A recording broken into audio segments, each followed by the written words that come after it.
Si quieren liberar, chicos, los micrófonos, las pantallas.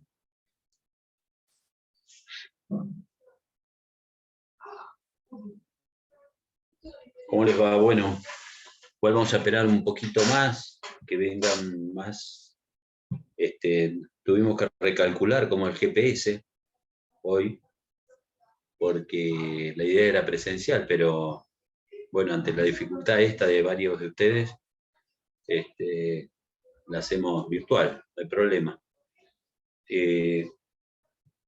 Hoy vamos a empezar a hablar, hoy vamos a hablar de los contratos aleatorios, creo que así estaba programado, ¿no? ¿Qué vieron el lunes con la doctora Casal? Depósito. Ah, bien, depósito. Exclusivamente depósito. ¿Es un contrato real o es un contrato consensual el depósito? Que no me acuerdo. Ahora es consensual. Ajá, muy bien. ¿Y qué clase de depósito tenemos? Si se acuerdan, a ver. Epa, ¿están buscando en el disco rígido? Regular, y me faltan dos. ¿Qué más? Necesario. Muy bien, muy bien. ¿Y cuándo es necesario el depósito? Era necesario cuando el depositante no podía prever el depósito, entonces tenía que hacerlo básicamente con la primera persona que pueda, o que se preste para eso. Claro, es el depósito ante circunstancias extraordinarias, ¿no? Hechos imprevisibles o circunstancias extraordinarias, no se puede designar la calidad del depositario. ¿Y en beneficio de quién se celebra este contrato de depósito? ¿Del depositante o del depositario?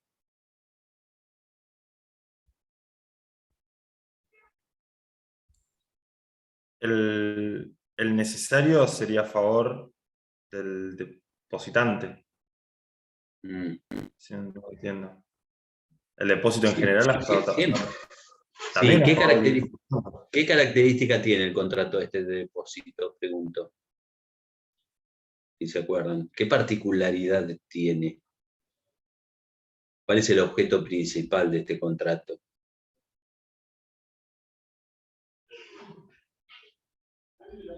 ¿Se acuerdan? Guarda y custodia de la cosa. Guarda y custodia de la cosa. ¿Es así o no? Y se hacen siempre es en beneficio de quién? Del depositante más que del depositario.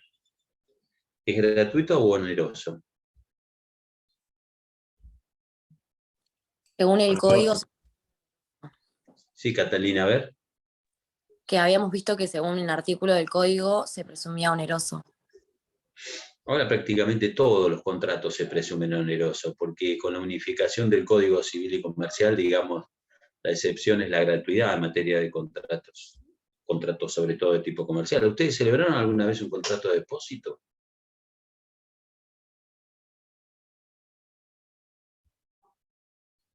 Nunca.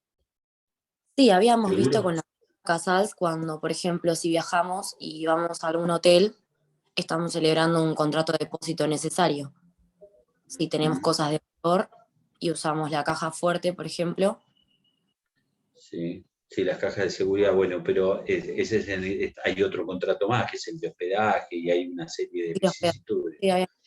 Pero, por ejemplo, yo cuando era chico, que alguna vez fui chico, no es que nací así de un repollo y de golpe me encontré con que tenía 60 años.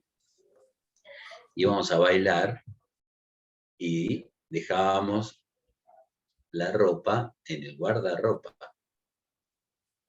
Así que llevábamos ropa. Bueno, ese es un contrato de depósito, por ejemplo. que a veces, depende de la circunstancia, puede ser gratuito o oneroso. Pero hoy vamos a ver los contratos aleatorios. ¿Se acuerdan de cuándo era un contrato aleatorio? Mirá, esperen un minuto porque...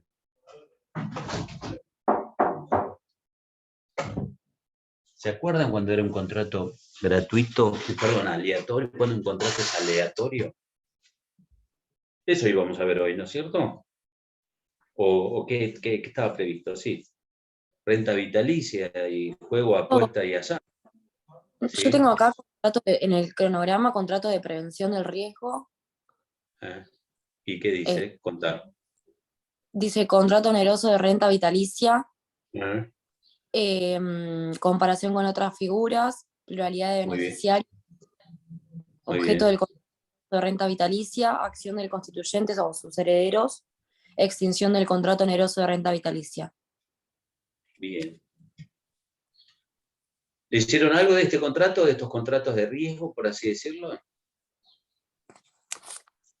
Catalina, te pregunto, ¿no? Liberen si quieren los micrófonos, chicos, que me encanta que dialoguemos. El diálogo de fuentes del Código Civil lo tenemos acá en el diálogo de estudiantes, porque yo también quiero ser estudiante, sigo siendo un estudiante, pero lo que voy a lo siguiente. Este contrato, ¿se acuerdan de la calidad de los contratos aleatorios? ¿Qué particularidad tienen? Sí, que las partes no Vos, conocen... Diego, vos, Diego, callate ahora, no puedes hablar. Te coartamos la libertad de expresión. A ver, los demás, ¿se acuerdan o no? Contrato aleatorio, ¿están? Martina, no, Lucía, ¿te acordás? Que depende del acontecimiento incierto, las ventajas o las pérdidas de las partes, como que dependen de si se da un acontecimiento o no. Eso no lo leí muy bien. No hay mucha previsibilidad en el contrato, ¿es así o no? O sea, las partes al tiempo de celebrar un contrato, ¿sí? Establecen las vicisitudes que va a tener el contrato, las contingencias, ¿sí o no? En los contratos aleatorios, la particularidad es que no conocemos las ventajas y desventajas, sino que hay un cierto riesgo, un cierto alias, que no se puede, que va más allá de las partes, que no lo pueden manejar, que no lo pueden prever, o que aún previendo determinadas circunstancias, siempre entrañan un riesgo. Es el caso de los contratos de juego, apuesta, el caso del contrato de renta vitalicia, que es un contrato particular, ¿no? Porque hoy el Código habla del contrato oneroso de renta vitalicia.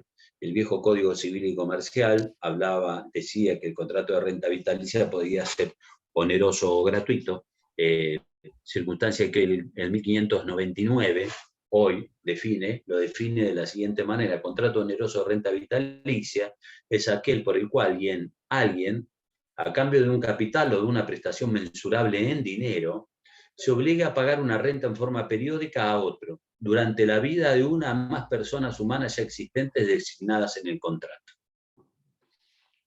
¿Está? Si analizamos este artículo, que estaría... ¿qué podemos concluir de esta norma? Les pregunto yo. Miren el código, díganme, ¿sí? ¿Qué es lo que se puede, qué es lo que interpretan de la norma? ¿Qué surge? ¿Qué les dice la norma? ¿Alguien me puede decir? ¿Es un contrato bilateral?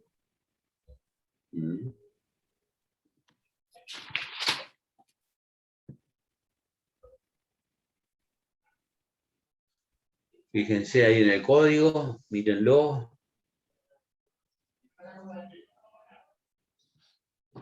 ¿Es consensual? Sí, están los caracteres, pero yo les pregunto, fíjense, oneroso de renta vitalicia es aquel por el cual alguien, a cambio de un capital o de una prestación mensurable en dinero, ¿sí?, se obliga a pagar una renta en forma periódica a otro durante la vida de una o más personas humanas existentes designadas en el contrato. Está bien, es consensual. ¿Qué más me dijeron que era? Bilateral. bilateral. ¿Qué les sugieren? Lucía, José, Sofía, piensen, a ver. Esto es porque es una idea, es como si hiciéramos una interpretación del texto de la norma, ¿no? ¿Cómo empieza el artículo? Es oneroso. Es oneroso, ¿sí? Y en alguna medida alguien se obliga a pagar una determinada renta periódica, ¿sí? Que puede ser o no mensurable en dinero, a otro, ¿sí? Durante la vida de una vida o más de la vida de una o más personas existentes que estén vivas, por así decirlo, designadas en el contrato. La particularidad que tiene este contrato, que como bien dicen es bilateral, es oneroso, es consensual. ¿Qué más? Algo que dije respecto de las características de este contrato. Está sujeto a la condición de que la persona siga viva. Sí, es un contrato de tracto sucesivo, es un trato de larga duración.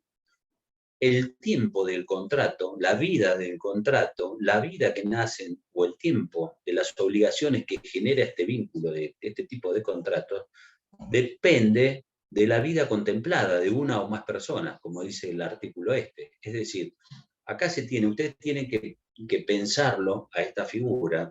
Cuando alguien se obliga, yo me obligo a pagar una renta periódica a otro, ¿sí? A cambio de determinada prestación, durante la vida, lo que se llama la vida contemplada. Es decir, tenemos tres figuras dentro de este contrato. El constituyente de la renta, que generalmente muchas veces es el deudor de la renta, porque se obliga, constituye el contrato y se obliga a pagar una suma periódica por un tiempo indeterminado a favor de otro, o sea, es constituyente y es el deudor de la renta, porque es un contrato oneroso. Después vamos a ver, voy a hacer un distingo con el gratuito. Pero el constituyente formaliza el contrato y se obliga a pagar una renta periódica durante un tiempo determinado. Ese tiempo está condicionado por lo que se llama la vida contemplada, que es de una o varias personas. Y esto implica que en este contrato la vida contemplada puede ser del propio constituyente de la renta o puede ser la vida de un tercero, que es totalmente ajeno al constituyente de la renta, o puede ser durante la vida contemplada por el acreedor de la renta.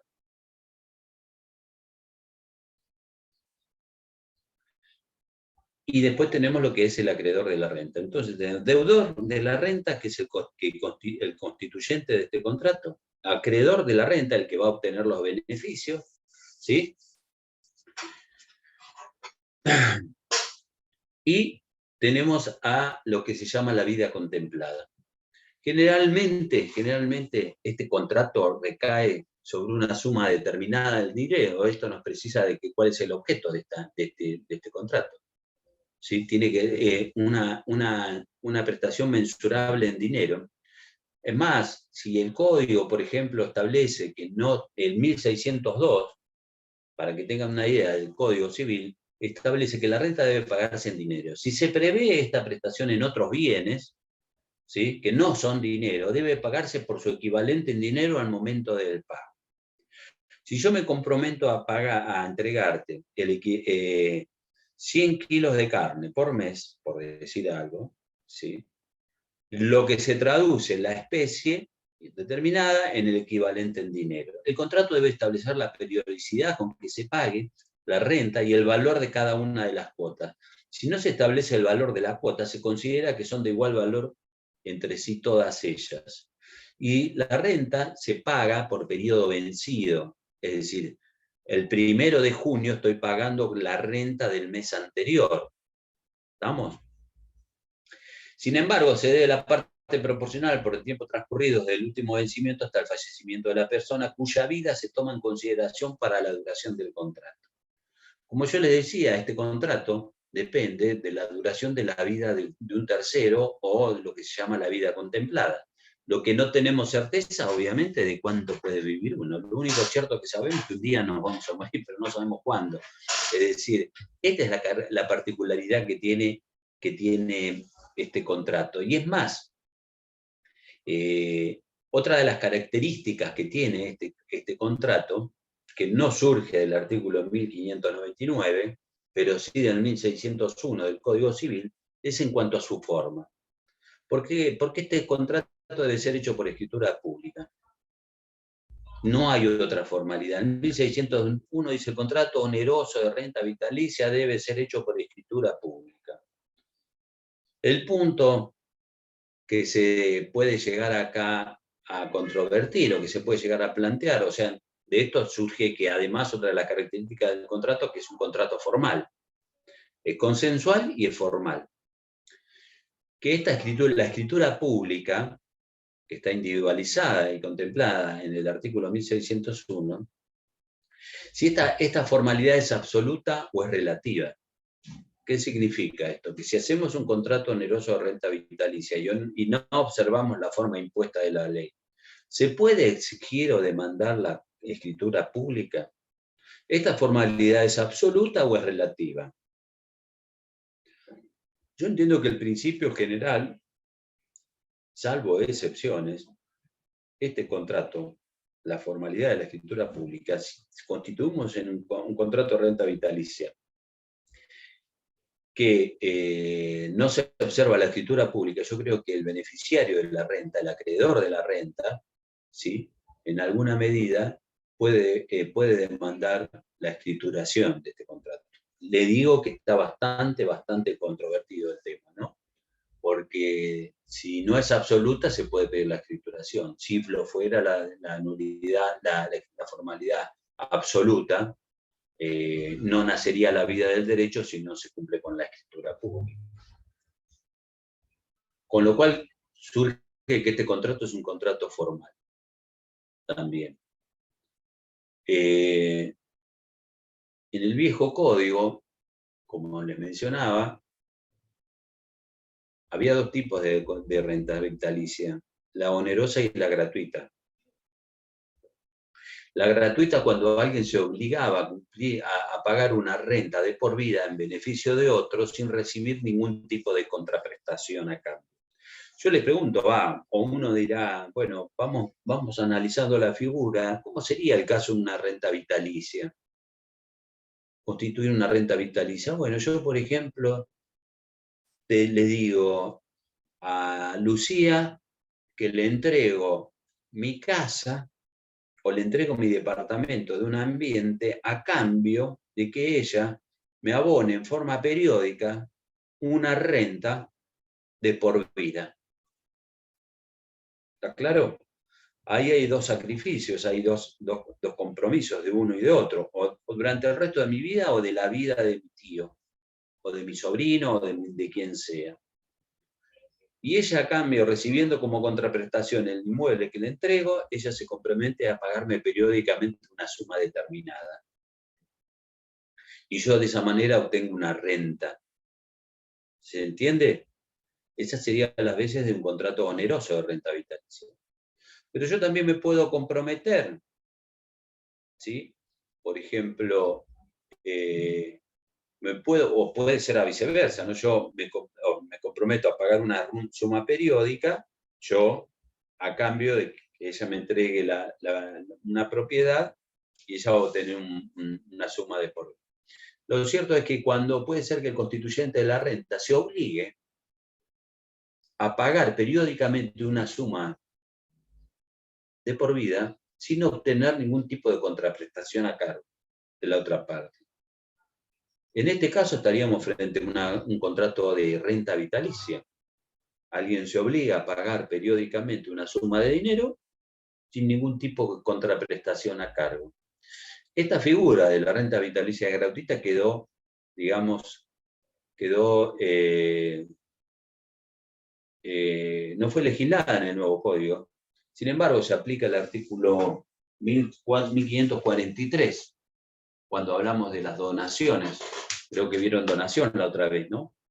¿Se acuerdan qué particularidad tienen las donaciones? ¿Qué características tienen las donaciones?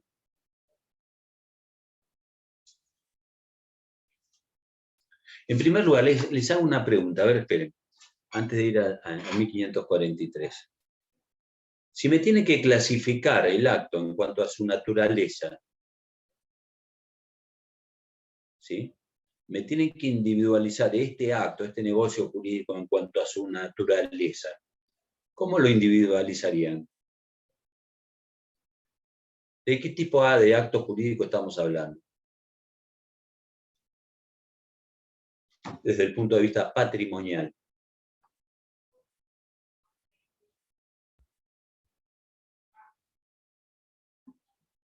¿Y?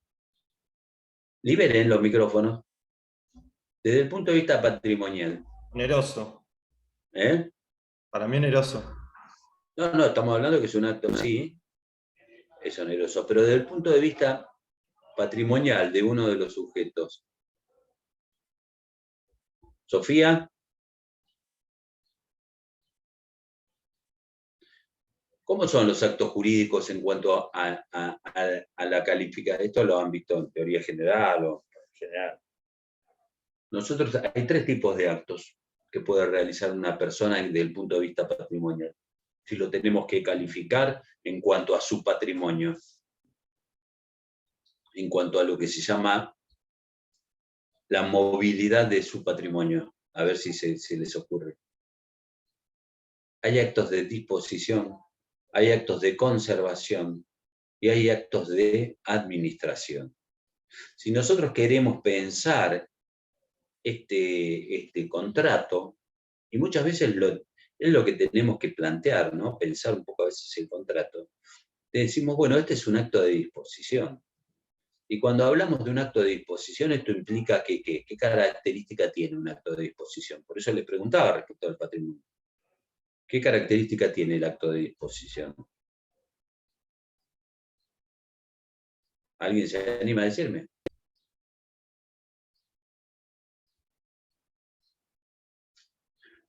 ¿No se acuerdan? Fíjense cómo está todo relacionado el derecho, cómo tienen que este es un acto de disposición. ¿Por qué? Todo acto oneroso, ¿sí?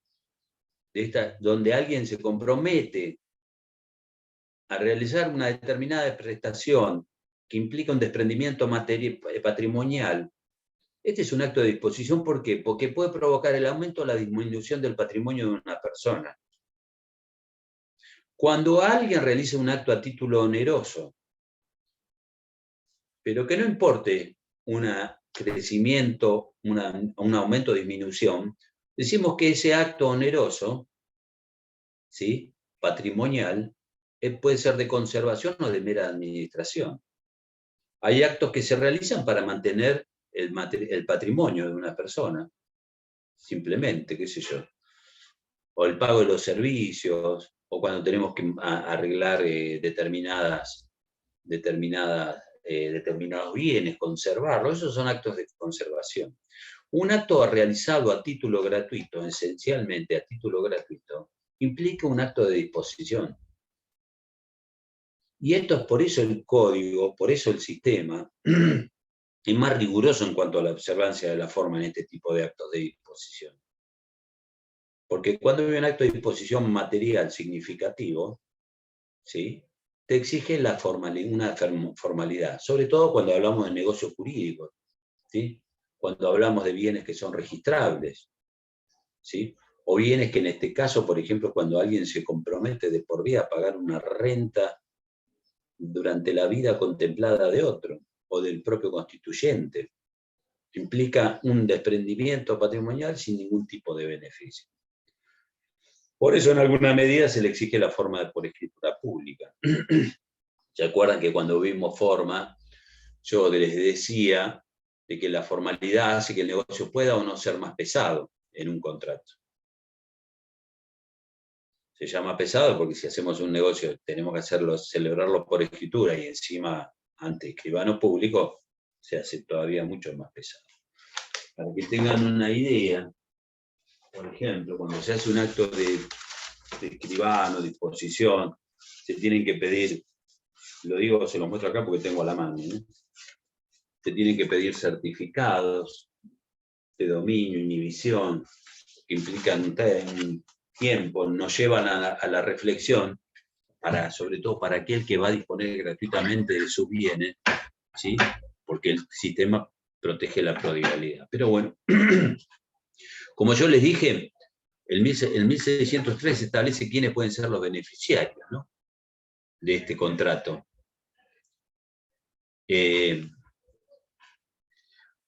Dice, la renta puede contratarse en beneficio de una o más personas existentes al momento de celebrarse el contrato y en forma sucesiva o simultánea. Si se establece para que la perciban simultáneamente a falta de previsión contractual, les corresponde por partes iguales sin derecho de acrecer a uno del otro. El derecho a la renta es transmisible por acto entre vivos y por causa de muerte. ¿Sí? Es decir, si el beneficiario de la renta se muere, hay un contrato que está vivo todavía porque la vida contemplada de la persona en el contrato, o sea, lo sobrevive al beneficiario de la renta, este derecho, este contrato se transmite a sus propios herederos. Y puede haber varios beneficiarios.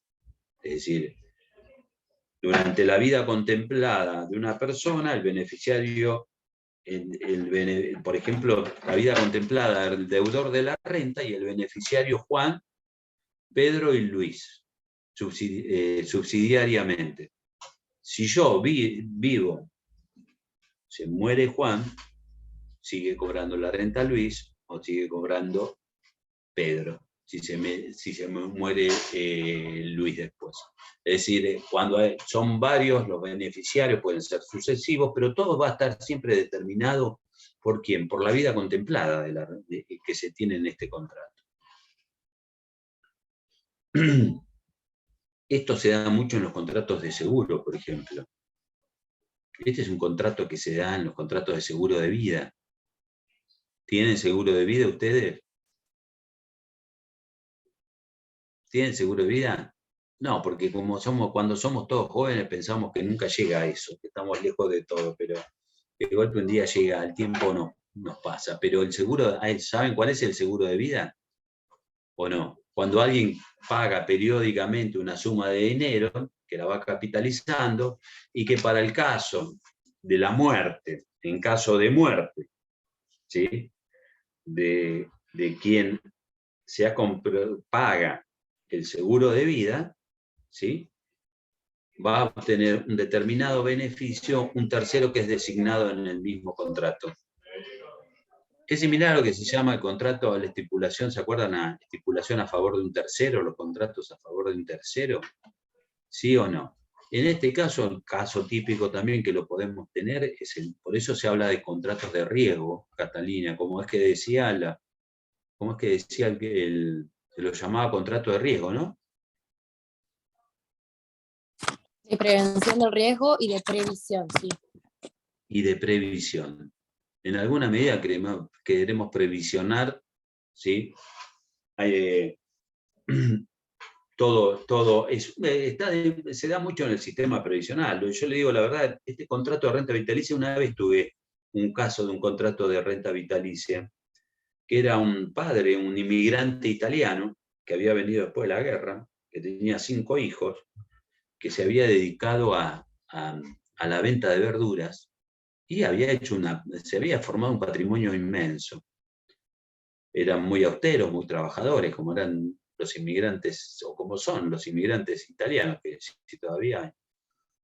Y era típico de esa familia italiana, que tiene a todos alrededor del padre, el jefe de familia, el capo. Y a cada uno de los hijos le entregó una propiedad, a cambio de que le pagaran una renta vitalicia durante la vida contemplada del constituyente, de él y de su señora. A los hijos no les cobraban la renta, Pero este contrato tiene la particularidad de que no se puede aplicar el pacto comisorio.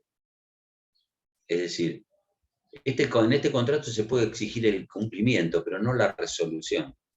Es una de las, salvo que estuviera expresamente pactada. Si en el contrato no se pacta la posibilidad de resolución del contrato en caso de incumplimiento, siempre se puede exigir el cumplimiento.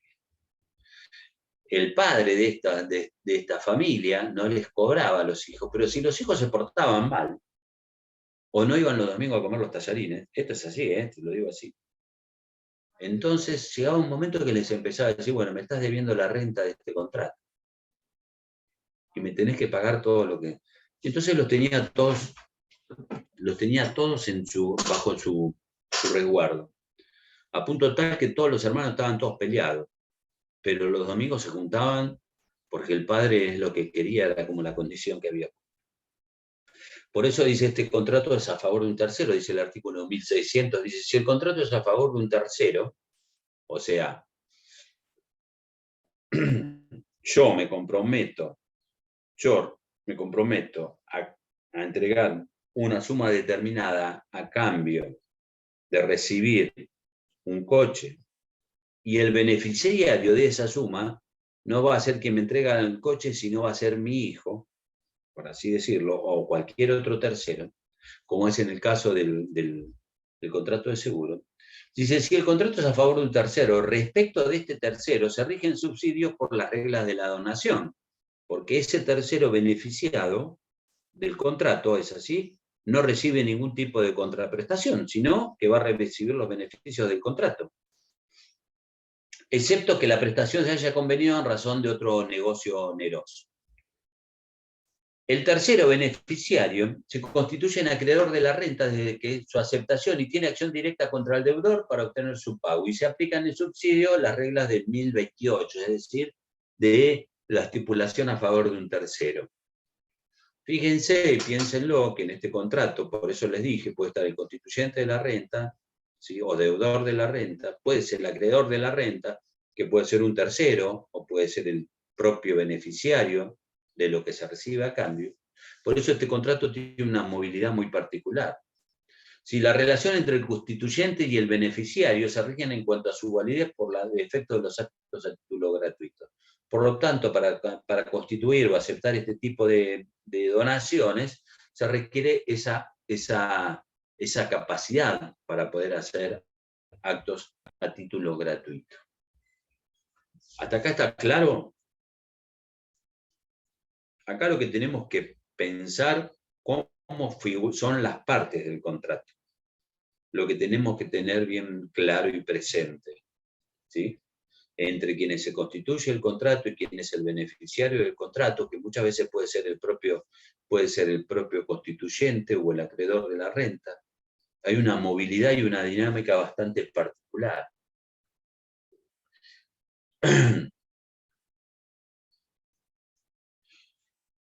Por extinción de la renta, el artículo 1606 del Código habla... ¿Consulta? Sí. Justo Después te preguntar. paso el CBU, así me pagas. Te hago el... Justo te iba a consultar de las partes. Entonces, ¿serían 3 o 4 partes? Mirá, partes puede ser el acreedor y el deudor de la renta. ¿Está claro? Sí. Cuando el tercero es un beneficiario, el beneficiario es un tercero, porque yo puedo constituir una renta, entregarte mi departamento, y vos a cambio de recibir el departamento me vas a pagar una renta de por vida durante mi vida, el resto de mi vida, o la de mi esposa, o de quien yo designe, por así decirlo. ¿Se entiende esto? Es decir, que puede ser el acreedor de la renta, puede ser el propio constituyente, ¿sí o no?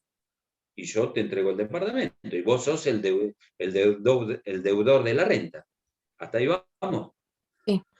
Puede ser de que el beneficiario de ese contrato, yo constituyo la renta, te entrego el departamento, pero te digo, vas a tener que pagar esa renta a favor de mi hijo durante la vida mía o de mi esposa. ¿Está claro? O durante la vida, durante el resto de tu vida, como deudor de la renta. ¿Sí? O la vida del perro, si querés ponerlo. ¿Se entiende? Es decir, acá la dinámica de este contrato es bastante particular. Por eso se habla de previsión, por eso si yo digo, bueno, entrego un determinado capital a cambio de recibir periódicamente una determinada suma de dinero o que la reciba un tercero, si estipulamos este contrato a favor de un tercero, ese tercero, ¿sí?, va a ser parte del contrato, va a ser parte una vez que lo acepte y va a ser un acreedor de la renta. No va a ser el constituyente de la renta. ¿Se entiende? Sí. Claro, el tercero beneficiario primero tiene que aceptarlo. Porque fíjense ustedes la donación. Pregunto. Martina. Me trabó todo lo que dijiste, lo último que dijiste. Sí, la donación es un contrato. Perdón. La donación es un contrato, ¿sí?, bilateral o unilateral.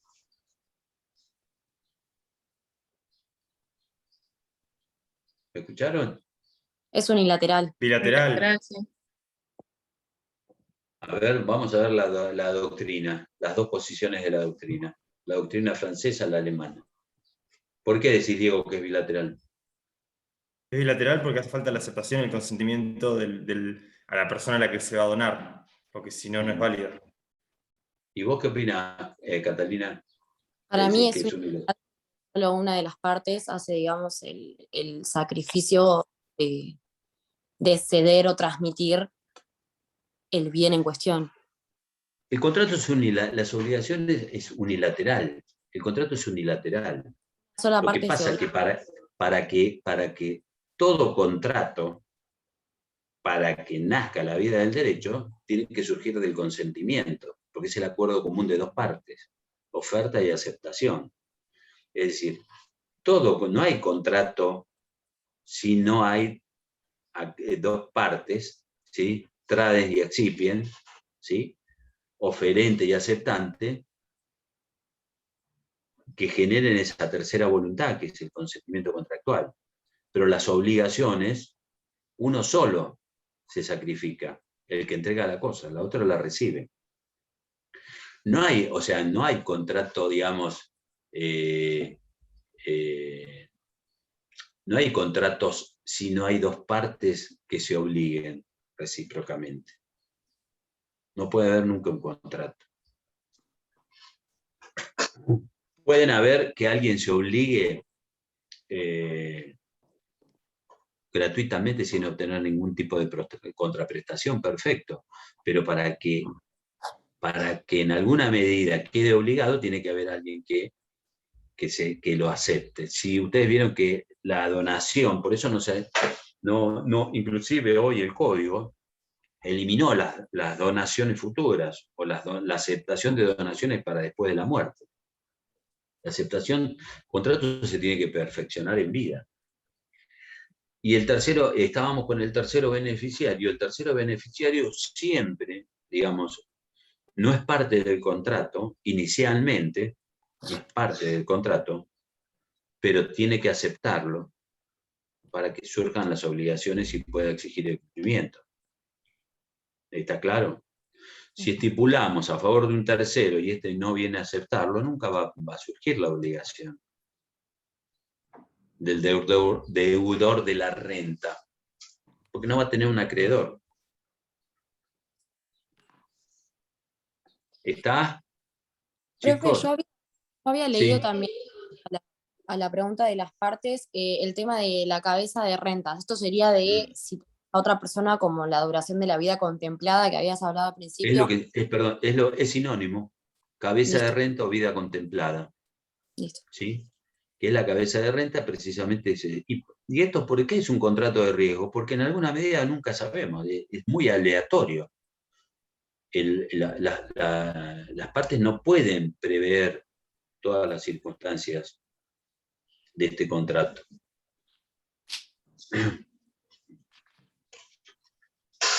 Dice, pues, como les decía, en 1606 dice que el derecho de la renta se extingue con el fallecimiento de la persona cuya vida se toma en consideración para la duración del contrato por cualquier causa que sea.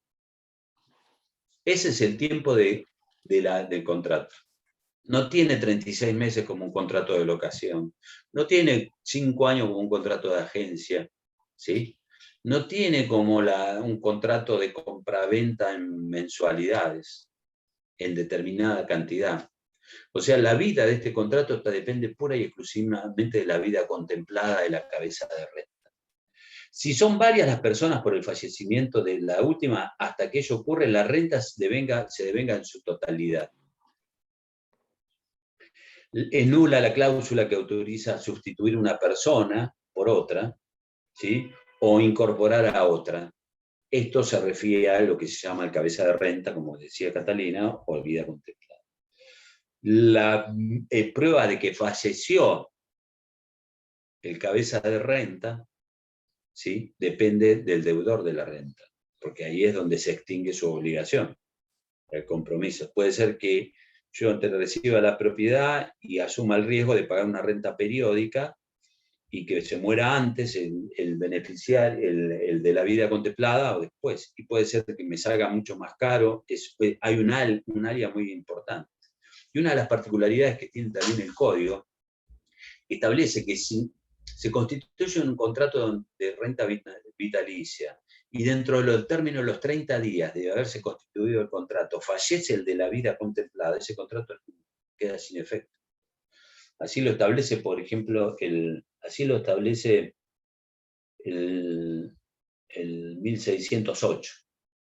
Dice, si la persona cuya vida se toma en consideración para la duración del contrato no es el deudor, y dentro de los 30 días de celebrado fallece por propia mano o por una enfermedad que padecía al momento del contrato, este se resuelve de pleno derecho y se deben restituir las prestaciones.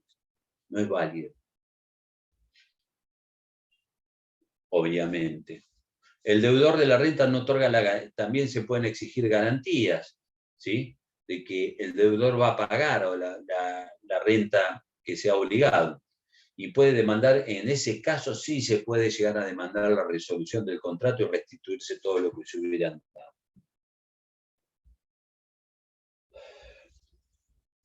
¿Hasta aquí está claro, chicos? ¿Sí? ¿No? Sí, una consulta que no sé si me encanta que me pregunten. Si lo habló.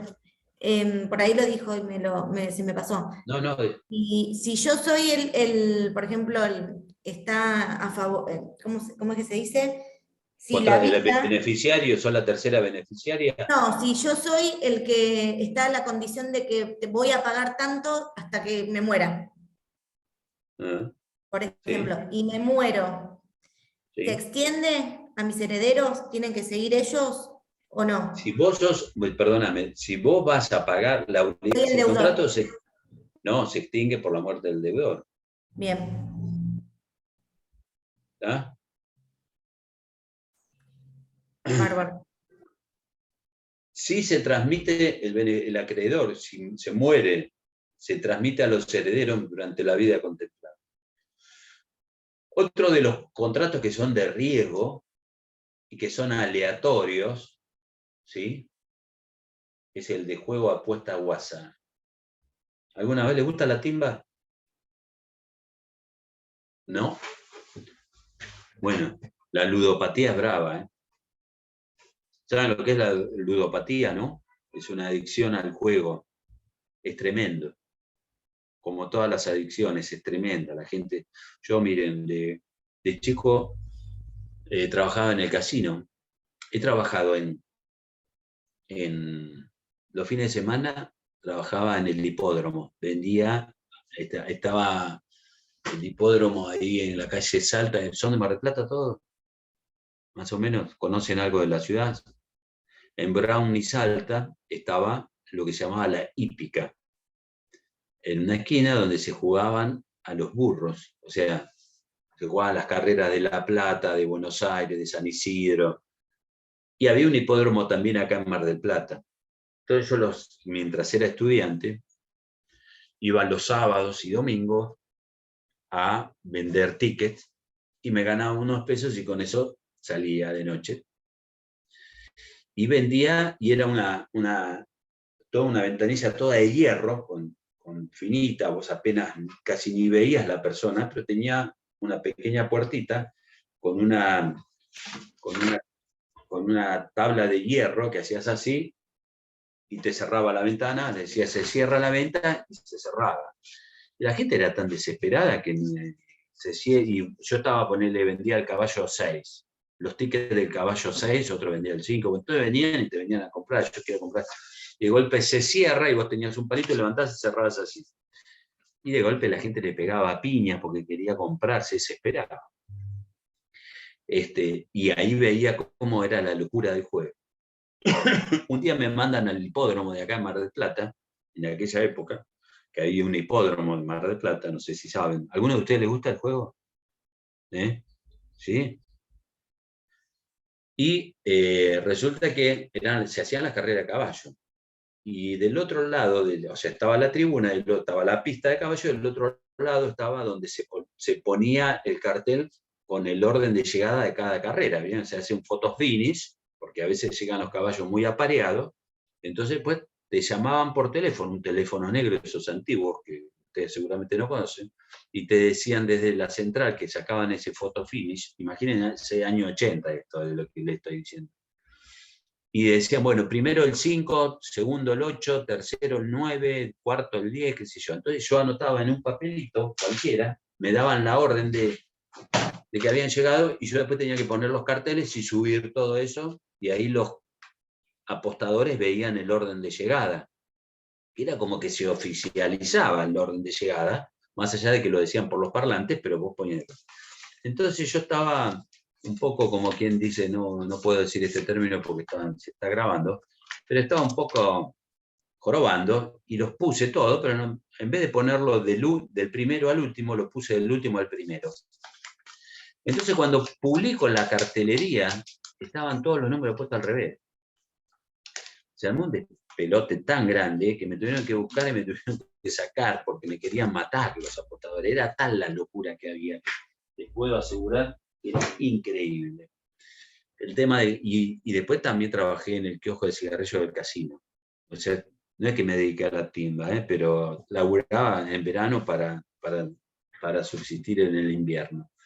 Y ahí también veía cómo jugaban y cómo apostaban y cómo perdían plata y cómo se desespera la gente por el juego. Así tenemos que, por ejemplo, ustedes me van a decir, bueno, en principio el tema del juego está prohibido en nuestro ordenamiento. ¿Hay un contrato en el juego?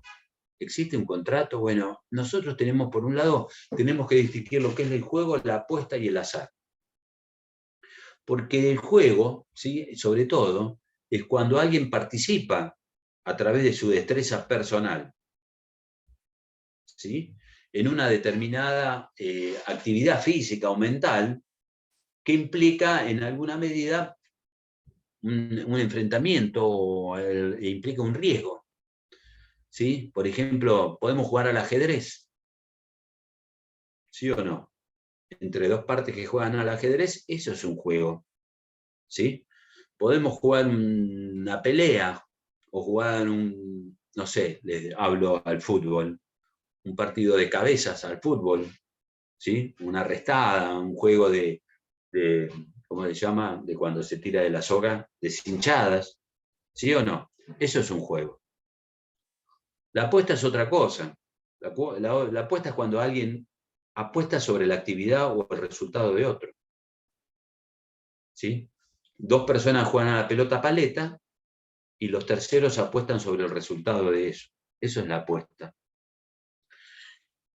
Es decir, son totalmente, depende de circunstancias totalmente extrañas. Antes el código no regulaba este tipo digamos, había juegos prohibidos, permitidos y regulados, pero el código no tenía. Hoy el código del artículo 1609 dice regula el tema del juego y de la apuesta, y dice que hay contratos de juego si dos o más partes compiten en una actividad de destreza física o intelectual, aunque sea solo parcialmente, obligándose a pagar un bien mensurable en dinero al que gane. Te juego una carrera, que llego primero a la esquina y me tenés que pagar un chocolate. No sé si, bueno, de chico nosotros se jugaban, te criabas un poco en la calle y te jugabas, hacías ese tipo de competencias, ¿no? El 1610 dice, el juez puede reducir la deuda que genere este juego directamente originada si resulta extraordinaria respecto de la fortuna del deudor. Juego y apuesta de puro azar. No hay acción para exigir el cumplimiento de la prestación prometida en un juego de puro azar. Esté o no prohibido. Si no está prohibido, lo pagado es irrepetible, sin embargo es repetible el pago hecho por una incapaz y demás. Algo azaroso, algo que es totalmente impredecible del resultado, que inclusive no depende ni siquiera de la apuesta de un hecho de la contienda de otros, o del juego desplegado por otros. Eso es el azar. Y en alguna medida este artículo del azar, ¿sí? Si alguien dice, bueno, si cae un cohete de la luna, si cae una estrella en tal lugar, me comprometo a regalarte un auto. ¿Sí? Ahí es completamente azaroso, es completamente impredecible. En estos casos, no hay posibilidad de exigir el cumplimiento que hubiera generado esa obligación. ¿Sí? Y por lo tanto, no genera acción de cumplimiento. Pero si alguien se obliga, ¿se acuerdan las obligaciones naturales? Cuando estudiaron obligaciones naturales, ¿saben lo que son las obligaciones naturales de la antigua distinción del derecho romano y que estaban legisladas en el viejo código y que hoy directamente fueron desplazadas del sistema? ¿Saben cuáles son las obligaciones naturales? ¿Sí o no?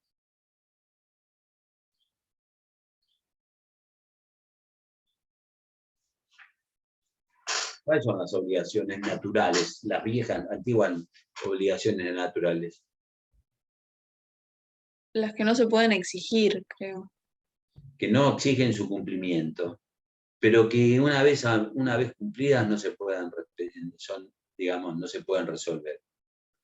Es decir, el sistema no te da la coercibilidad, no te da la posibilidad de exigir el cumplimiento si te comprometiste, por ejemplo, en el caso de una actividad azarosa, que en tanto y en cuanto no esté prohibida por el sistema, te lo va a permitir. Una de las particularidades que tiene esto, es más, como yo les dije, están los juegos prohibidos, están los juegos regulados y los permitidos. Fíjense que, por ejemplo, las rifas, ¿sí?, dependen de Lotería de la Provincia o de la Lotería Nacional, son juegos regulados, están tutelados por el Estado, generan una obligación de cumplimiento, ¿sí? Hay un contrato. Después, ustedes saben que muchas veces se hace la lotería de quiniela, el juego de quiniela. ¿Jugaron alguna vez a los números, la quiniela y eso? La quiniela es un juego que, por ejemplo, está la quiniela nacional, la provincial, también son juegos regulados por el Estado, pero también está la quiniela clandestina, donde hay personas que levantan quiniela, y levantan, apuestan sobre los números, pero no dan nunca acción de cumplimiento porque no están regulados. Muchas veces cuando se juega la quiniela clandestina, o en los casos de ruleta clandestina que había en el Tigre, en Gran Buenos Aires, cuando antes estaba regulado por el Estado de Nación.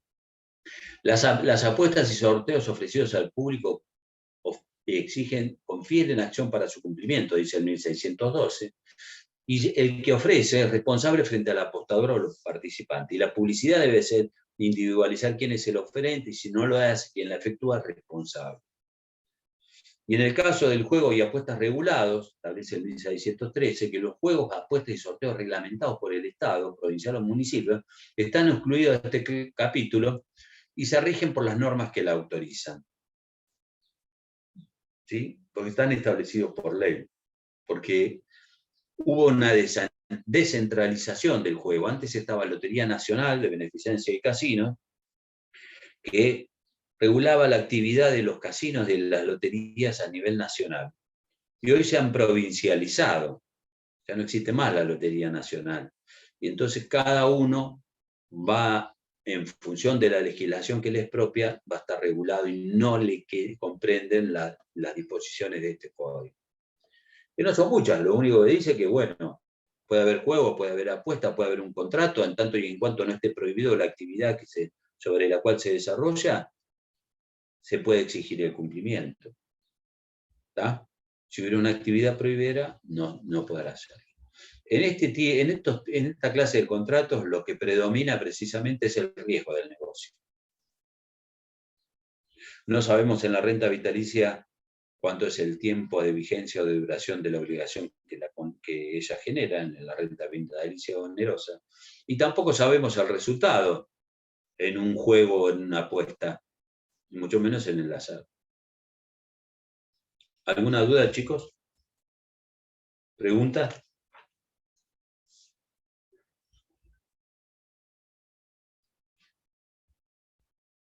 ¿Nada?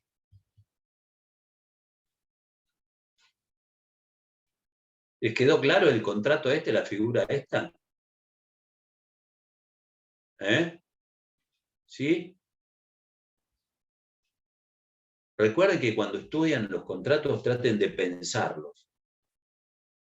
Y cuando leen el código, interpreten el código. ¿Sí? Porque fíjense, el primer ejercicio que hicimos fue leer el artículo 1599. Y yo siempre digo que las definiciones que a veces nos proporciona el código, en materia de contratos, después nos da todas las herramientas de cómo es cada figura. Porque si ahora volvemos a leer la definición, tal vez la mirada puede ser distinta de la que inicialmente vieron. El contrato oneroso de renta vitalicia es aquel por el cual alguien, constituyente de la renta, a cambio de un capital o de otra prestación mensurable en dinero, se obliga a pagar una renta en forma periódica o durante la vida de una o más personas humanas ya existentes que están designadas en el contrato. Bueno, no sé. Con esto está, digamos, terminado el tema, pero ¿quieren hacer alguna pregunta, algo? ¿Alguna Yo duda? quería preguntar respecto a la renta vitalicia, los herederos, si una de las partes fallece, si continúa. Si fallece una de las partes, sí, esto lo Que lo establece. tendría que aceptar, no sé cómo. No, porque es un crédito de la sucesión. Claro. Acá lo que va a determinar la vida del contrato, se extinguirán las obligaciones con la vida contemplada. Si yo entrego una casa a cambio de que se pague, recibir una renta de por vida, ¿es así? Si yo me muero, que algún día va a pasar, porque lo decimos como si fuera algo que no existiera en esta tierra, pero el día que yo me muera, si está la vida contemplada del contrato me sobrevive, mis herederos lo pueden exigir el cumplimiento, se transmite a los herederos. Por eso les decía, ¿cuál era el artículo? El derecho a la renta es transmisible por acto entre vivos y por causa de muerte.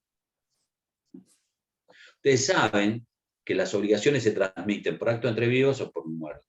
¿Sí? A través de la cesión de créditos, ¿sí o no? A través de la cesión de un contrato o por causa de muerte. Los herederos continúan la vida del causante. Y ustedes van a ver cuando estudien sucesiones que en el ámbito de la transmisión del patrimonio por causa de muerte, los herederos tienen lo que se llama el beneficio de inventario. Ellos no necesariamente tienen que asumir las deudas, pero sí los créditos. Se presume que no la aceptan con beneficio de inventario.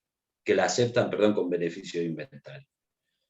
renuncian al beneficio, el beneficio de inventario quiere decir que previamente el heredero va a recibir los bienes del causante una vez que se hayan pagado todas las deudas. Pero el heredero no asume el compromiso del pago de esas deudas. Por eso le decía que en caso de muerte del deudor de la renta, el heredero del deudor de la renta, porque puede ser que tenga otros créditos, ¿no? No está obligado, ¿sí? En principio, a esto. ¿Está claro, Lucía? Chicos, ¿alguna pregunta que todos estuvieron Profe, ahí? Sí. se me hizo un matute con el tema de las partes, porque yo tenía entendido que el constituyente es aquel que entrega el capital, lo que es mensurable en dinero, y que el deudor sería el que paga la renta en favor de ese capital. Yo lo tengo entendido así. ¿Cómo para ver, decime la vuelta de la pregunta? Claro, en este caso sería el constituyente, sería el que entrega el capital, lo que es mensurable en dinero, sería el acreedor, mirado desde cierto punto. Y puede ser o no. Otro, Perdóname, otra persona. Diego, ¿puede o no ser el acreedor de la renta? Porque el tercero, puede haber un tercero que sea el beneficiario de esa renta. Claro. ¿No es el deudor del constituyente? El constituyente es el que entrega el capital. Bueno, el constituyente, el deudor de la renta es el que se obliga periódicamente a pagar una suma determinada a favor de quien sea. El acreedor de la renta puede ser el constituyente, pero inclusive el deudor de la renta puede ser el constituyente de la renta, el que inicialmente... Pero acá tenemos acreedor y deudor de la renta. ¿Sí? El que entrega el capital generalmente es el constituyente de la renta. Pero si yo me constituyo en deudor de una renta y no recibo nada a cambio, estamos frente, por ejemplo, a un acto a título gratuito, a una renta vitalicia gratuita. Soy constituyente y me comprometo a pagar algo sin recibir ningún tipo de contraprestación a cargo. ¿Sí? ¿Se entiende, Diego? Pero entonces no sigue siendo el deudor, seguiría siendo el deudor, digo. El constituyente. El constituyente sigue, por eso dice, mira, contrato oneroso por cual alguien, yo, a cambio de un determinado capital o prestación, ¿sí? Me obligo, ¿sí?, a pagar una renta determinada. Ese sería, digamos, el que se obliga a pagar la renta periódica, es el que quien se lo considera el constituyente de la renta. ¿Está? Porque en principio yo me obligo, te voy a pagar una suma X, ¿sí?, a cambio de que me des un auto, o lo que sea, o la vida de otro, o la vida contemplada de otro. Por eso la dinámica de esta figura nos genera muchas veces, generalmente el deudor de la renta es el que lo constituye. Pero también podemos decir de que si yo digo, bueno, yo te entrego mi casa a cambio de que me des una renta de por vida, como en el caso que les contaba hoy, ¿se acuerdan? ¿Quién es el constituyente de la renta? El ¿Sí? que te fue a ver italiano. El padre que le entregaba algo y después terminaba siendo el acreedor de la renta. Por eso tampoco nos podemos... la manera más clara de individualizar las partes en este contrato, ¿sí?, es quién es acreedor a recibir los beneficios de la periodicidad y quién es el deudor, quién se obliga. ¿Sí? Si yo me comprometo a pagar una renta determinada y no recibo ninguna contraprestación a cargo, estoy ante una renta gratuita. No cabe duda. ¿Está? ¿Hasta ahí está claro eso? Ese es el deudor que constituye. El acreedor de la renta es el beneficiario de la periodicidad y el deudor es el que se obliga a pagarlo. Y en el caso que nos diste vos Italiano. Sí, por ejemplo, creo que en una... El italiano, perdón, Catalina. Sí, a ver, pregúntame. En una parte habías aclarado que era en beneficio de él mismo, que era el acreedor constituyente, su mujer, o sea, su mujer sería una tercera beneficiaria en este caso. Eran sí, pueden ser, eran ellos dos. Dijo, O los bueno, dos. mientras estemos en vida nosotros, porque también el tercero beneficiario puede ser sucesivo, mientras estemos en vida Juan o Pedro, Juan y María, ustedes me tienen que pagar una renta periódica. Pero el constituyente de la renta fue el que entregó un bien y a cambio recibía los beneficios de la renta. El constituyente de la renta no lo podemos mirar desde el lado exclusivamente del deudor de la renta, porque muchas veces digamos, el que propone o el que constituye la renta vitalicia, en este caso era el padre de familia, el gran padre de familia. ¿Qué, Diego? A ver. No, está, pero yo lo que quiero, por eso les digo, no nos tenemos que encerrar en... por eso hay que... Estos contratos que son, digamos, donde hay terceros, como es también la cesión de derechos, contrato de cesión, ¿sí o no? En el contrato de cesión, fíjense, estos son contratos donde hay terceros interesados que después son parte o integran el contrato, como en la cesión de deuda o en la asunción de deuda. Hay que pensar en la dinámica. Lo importante, si vos me decís que el constituyente de la renta es el acreedor de la renta, ahí sí, puede ser.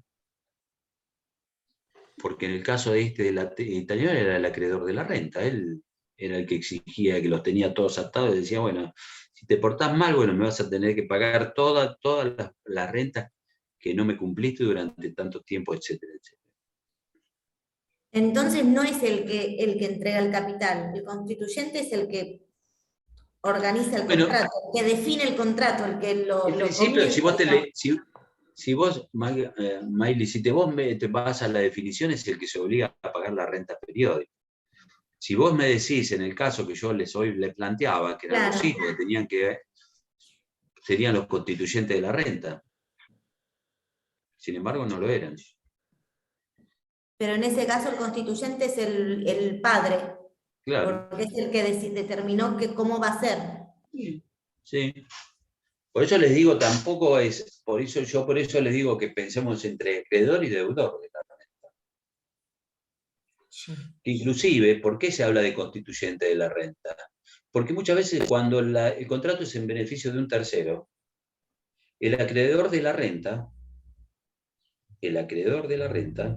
¿sí?, no es el constituyente, no es el constituyente.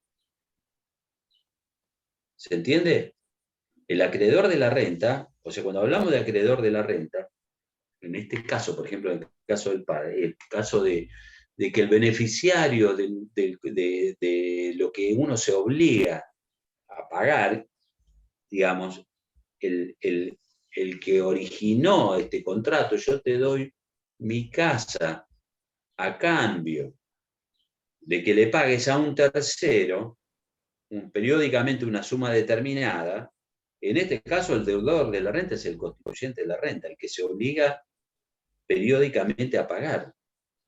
El tema es cuando están las dos partes, cuando se subsumen en las dos partes que intervienen en este contrato, acreedores y deudores, beneficiarios o vida contemplada. Y a veces eso es lo que nos genera confusión.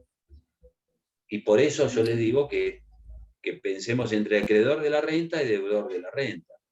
El acreedor de la renta, y el constituyente va a aparecer cuando el acreedor de la renta es un tercero. Yo recibo una casa a cambio y luego Juan me entrega una casa a mí y yo me obligo a pagar una deuda durante tanto tiempo a su hijo.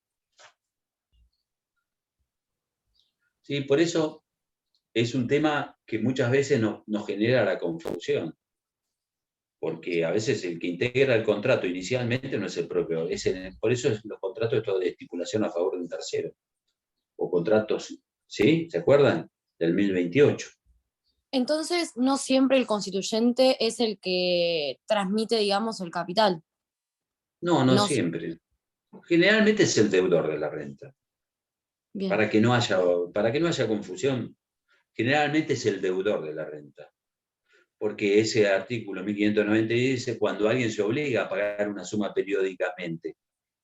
Bueno, pero muchas veces no es el que, digamos, se pueden dar los casos que el que constituye la renta vitalicia, en este caso, como yo les mencionaba, era el que entregaba un capital y a cambio recibía periódicamente una suma determinada. Porque en estos contratos hay obligaciones, son bilaterales, hay bilateralidad en las obligaciones. ¿Sí o no? Porque recíprocamente son acreedores o deudores. Cuando hay esta dinámica. ¿Quién es acreedor? ¿Quién es deudor? Yo les pregunto, en un contrato de locación, ¿quién es acreedor? ¿Locador o locatario?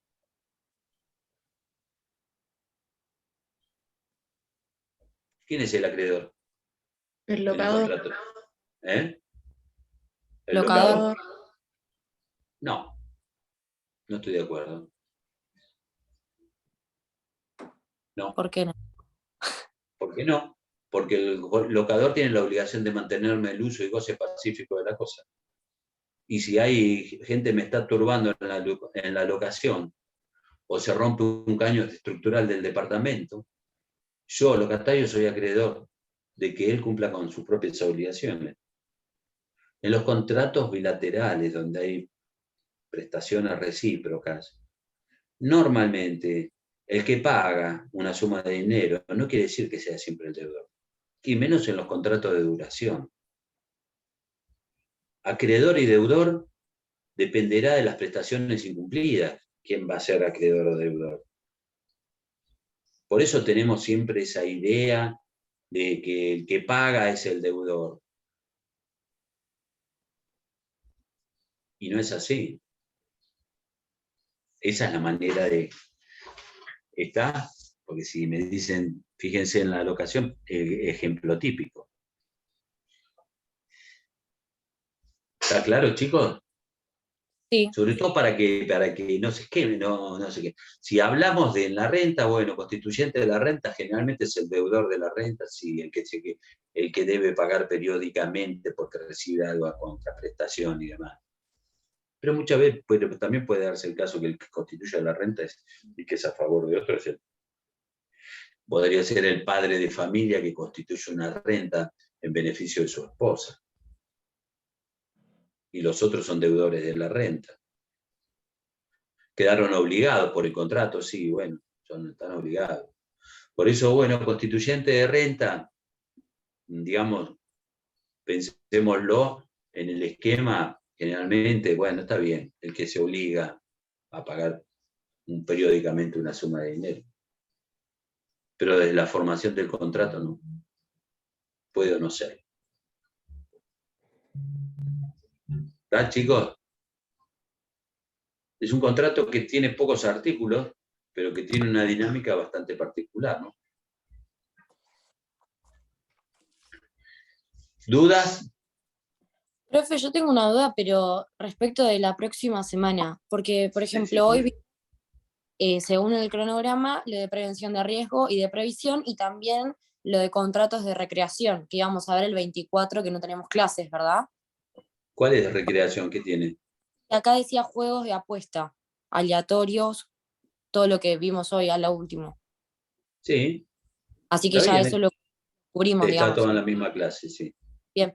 Y la próxima semana dice contrato de depósito que ya lo dio Casals. El miércoles, que tendríamos con vos. Bien. ¿Pero quién va a dar? Me dijeron que alguien iba a dar como dato. Sí, yo, profe. buenísimo. Dale. Y qué creo más? que había dicho que ¿Eh?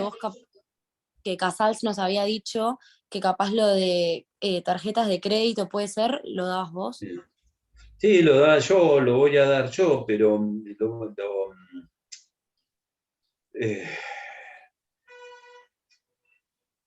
eh, lo voy a dar yo. ¿Cómo estamos con los temas? ¿Cuáles están pendientes? A ver.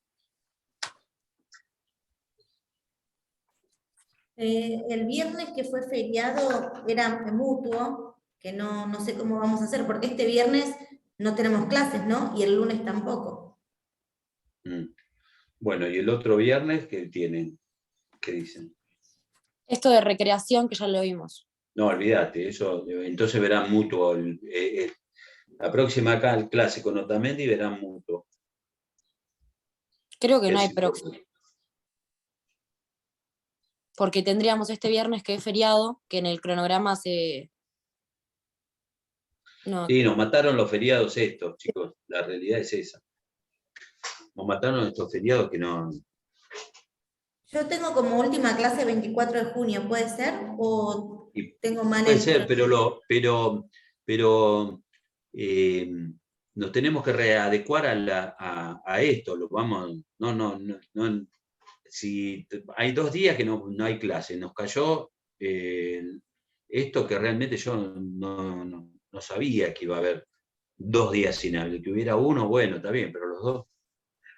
no, bueno, igual es como decís vos, viernes y lunes no tenemos. El miércoles tenemos con vos, que da eso Fabricio, y vos nos explicás lo de tarjeta de crédito. Y el Claro, viernes que íbamos a ver recreación, que ya lo vimos con vos, mutuo, vemos, mutuo. Y ya terminaríamos todos los temas. claro, y el 27 clase de repaso con Casals, nos dijo. Perfecto. Creo que así está ¿Está? bien. ¿Está bien, chicos? Y consumo creo que nos quedó. Nos queda. Bueno, el miércoles hablamos de consumo, tarjeta de crédito y Fabricio nos da el contrato de comodato. ¿Está? ¿Quedamos así? Dale, el parcial, profe, entonces 1 de julio Profe, queda. Sí. Sí. Y se ¿Primero sabe de la julio es moto. miércoles? ¿1 de julio es miércoles? Sí, viernes, dice. ¿Mm? Acá en el cronograma dice viernes, pero creo que es miércoles. Viernes. viernes. 1 de julio cae Viernes 1 de viernes. julio. Bien, bueno, dale. ¿Hasta acá, chicos, van bien con la cursada? ¿Eh? ¿Dudas? ¿Inquietudes? ¿Demandas? ¿Contestaciones? ¿Reclamos? Reclamos abstenerse. No, estamos, lo que ustedes digan. Quedamos así, el 1 de julio va a ser el parcial, el miércoles yo voy a hablar vamos a ver el comodato y hablaremos de contratos de consumo y tarjeta de crédito, y el viernes mutuo. Y el Va a lunes ser siguiente una repaso. el parcial. ¿Qué? ¿Va a ser escrito? ¿Qué sé yo? No tengo idea. Porque Casals nos dijo que capaz era similar al anterior, pero bueno. Escúcheme, ¿qué problemas se hacen? Si tienen que saber igual de las dos formas. Sea o no Pero sea escrito, tienen que saber de las dos maneras. No se tienen que preparar para rendir oral o para rendir escrito, tienen que prepararse para saber, nada más, para aprender más que saber. ha dicho, llegado el caso que capaz sea oral, dijo, probablemente la primera instancia sea como la vez pasada y el recu oral. En el caso de que vayan a oral, les recomiendo preparar un tema, más que nada por eso, para arrancar. Los exámenes orales generalmente eligen un tema y después se pregunta. También el alumno, si quiere que le preguntemos directamente, se pregunta directamente. Muchas veces da confianza elegir un tema y exponerlo y después se pregunta. Los exámenes orales uno hace una pregunta y sabe, si con una pregunta podemos saber si te acordás de parte general o no sabés. Hay preguntas que yo las hago más que nada para pensar, no para que me digan que sepan. qué sé yo, como hablábamos hoy, particularidades. Fíjense que vamos viendo los contratos y vamos tocando. Esperen que tengo que abrir la puerta por las dudas. Fíjense que vamos viendo los contratos y vamos y volvemos a parte general. ¿O no? Por eso yo les decía que es tan importante la parte general, porque es la base de la estructura de la materia. Bueno, chicos, un placer realmente compartir con ustedes esta comisión. Los felicito, realmente me gusta. Lo digo que se está grabando porque es así. El miércoles que viene, bueno, lo haremos virtual también. Si les parece, para no complicarlos. Yo justo, como se dieron esta semana todas las clases virtuales, no llegué a volver a Mar del Plata y si volvía era solamente por esta clase. Pero si quieren la semana que viene, Lucía, ¿de dónde sos? Necochea. No, está bien. Hagámosla virtual, chicos, y... No, pero la semana que viene voy a estar en Mar del, así que... Por mí, no sé, por mí porque justo al otro día rendimos también penal y capaz, como estamos... Bueno, pónganse de acuerdo ustedes y lo que ustedes quieran. Dale. Yo no tengo ningún problema. Hoy, como Lucía puso que no podía, digo, bueno, está bien, hacemos virtual porque igual hay un poquito, se genera un poquito de diálogo. Los veo. Está, no, hay conectividad como si fuera una presencial. Somos pocos. Bueno, los dejo. Sí. Al final nunca pudimos ver los parciales. La verdad que te habíamos dicho. Ah, bueno, sí, después se los doy. Pero justo, bueno, no vino la presencialidad. ¿Nos podés mandar los tengo. una foto, profe? ¿O es mucha molestia? Sí. Voy a tratar de escanearle, o sea, lo que pasa es que les tengo que escanear cada uno, es un tema. Ok. Si no, le digo a Ramiro que la semana que viene, bueno, pero por ahí el miércoles de la semana que viene hacemos presencial y llevo los exámenes. Bueno, dale. Si no, profe, sacar una foto, no lo escanees con el teléfono. Sí, está bien, pero tengo que sacarle la foto. Si puedo, se los hago. No me pidan. Sebastián Soler decía que fue un penalista muy reconocido, que el derecho no exige conductas heroicas de los hombres.